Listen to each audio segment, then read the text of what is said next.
કેમ છો મારા સુરતના ક્યુરીઝ? મેં સુરત ગુજરાતથી વહીશું અને તમારા બધાનું મારા મિની બ્લોગમાં સ્વાગત છે. જોવો ગાઈસ, મારી સવાર પડી ગઈ છે, પણ તમને ખબર હશે કે મને કેટલી આળસી પણ આવે, એટલે ચલો થોડીક આળસ દૂર કરી દઉં. કેમ કે આજે છે મંડે અને ગાઈસ આ છે મંડેનો બ્લોગ, તમને ખબર પડી જ ગઈ હશે. અને જોઈ લો મારા ક્યુટ છે આ મિર્ચી બહુ તીખી છે. કોઈ પણ મને બોલશે ને આજ ખવડાવી દેવા, જોઈ લેજો. બટ જોઈ લો આજે પહેલાં મારા કપરા જે મેં મારા હાથથી બનાવેલા છે ને હું કેવી લાગુ છું.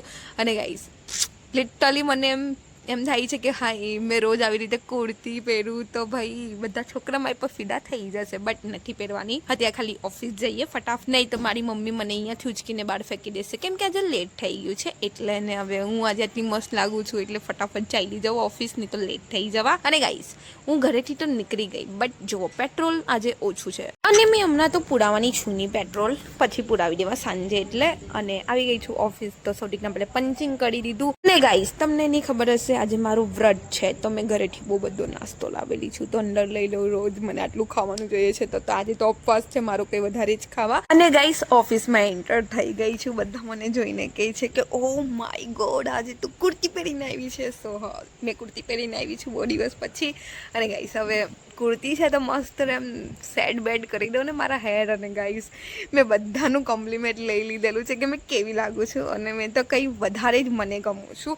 અને ગાઈસ મારી સાથે કાંડ પણ થઈ ગયો હતો. મારા મેનેજર બાજુમાંથી ગયા હતા અને મેં એમ કહી દીધેલું કે કાશ હજી મારા મેનેજર નહીં આવે તો, અને મારા મેનેજર મને સાંભળી ગયા હતા.